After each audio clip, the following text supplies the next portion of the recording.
Well, what's up with this coil?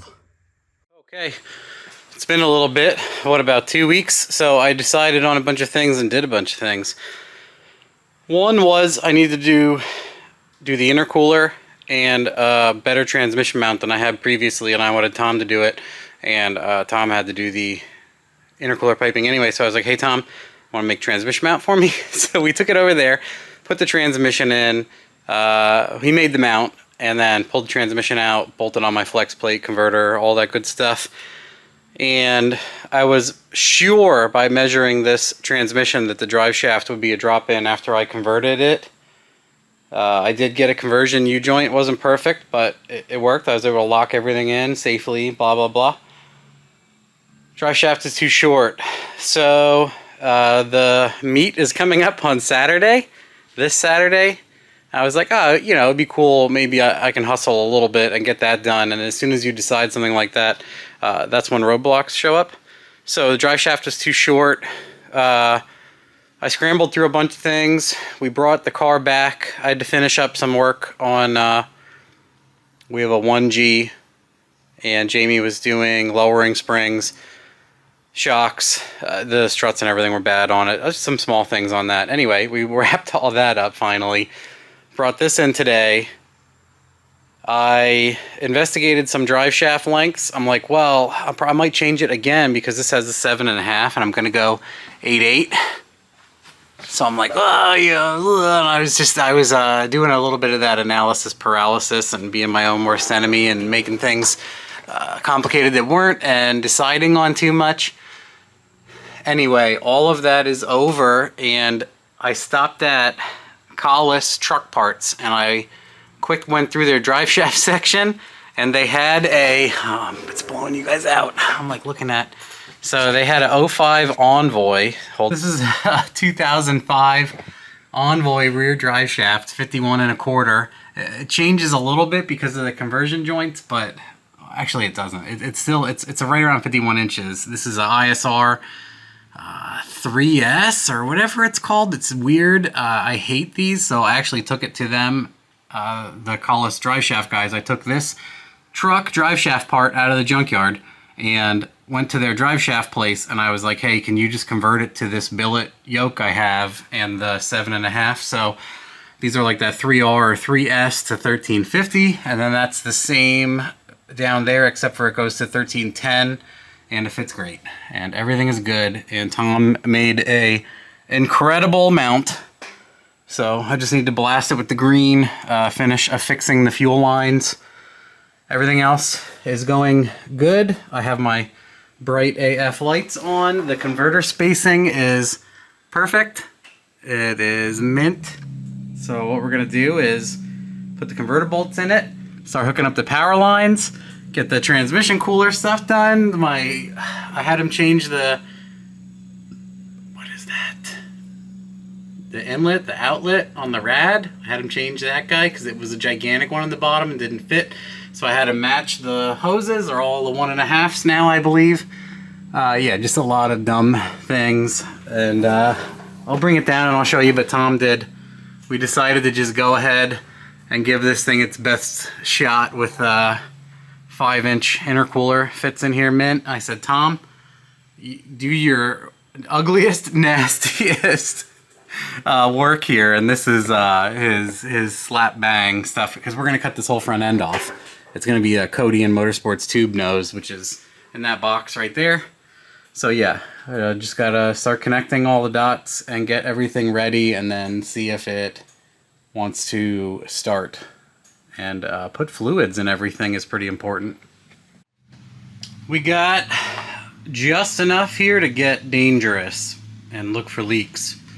So I'm gonna try to fire it quick and shut it off and look for the fluid exchange or the dump.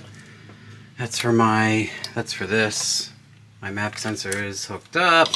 No wideband right now. Everything's a disaster. Hit the lights. We're going to Chicago. Changing my tune for 6L80.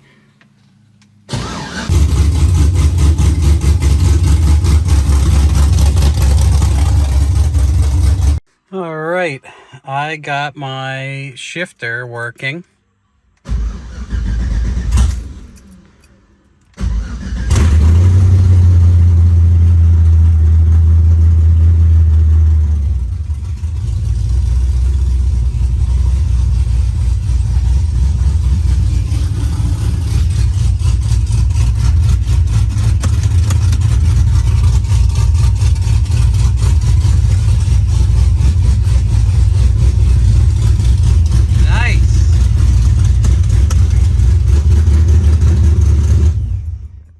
Alright, I believe we got interrupted. I filmed some on my phone. All I need to do is better manage this stuff. I just literally just connected what I could to get everything going. Well, that's a paddling. Close to one anyway. Good catch. That's my O2 wiring. So, I still need to sneak in the steam vent things. I had my 4 post in, but the LS3 intake does not allow room for that, so I plugged the back, and I'm going to put in one of my, I have like 7 of these crossovers. One of them will fit for sure. So that's what's happening next, is get water in the motor. It does back up and go forward, and all of that stuff is going well. This cylinder was cold. And I messed with all the plug wire, everything. I'm going to screw around with it then. I'm going to have to test to make sure the spark or fuel is working with that output test mode and some other dumb things, and see what's going on with it. And hook up all these vacuum lines appropriately. Everything is literally just, well, it is slammed together. I was going to say it looks slammed together. It 100% is slammed together. I left my Triveni cooler at Tom's. I forgot to get it, so I just have this guy hooped. Everything else is going good. The 6L80E control, it's not really a controller, it's the ECU spitting CAN information for it, is working for sure. I plugged it in, and this transmission, the 6L, if it is not happy, won't even go into a gear. It just is in neutral permanently. You have park and neutral. So those neutral memes are true. But yeah, so the electronics have to work for it to go in gears, and it has reverse end drive. Like I said, I'm down a cylinder. You can hear it kind of misfiring a little bit, but got to get that ironed out. The exhaust barely hits this flex section, dude. It bows out and hits the pan. Unbelievably, this is the only thing that hits. If I had put the flex here, we wouldn't be having a problem at all. So I have to cut this out, and I have to fit a straight piece in that'll hopefully fit. If not, we make it fit.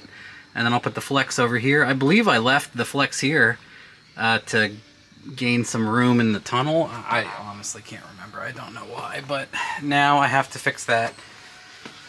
And then put the O2 in and get the water in and the steam port.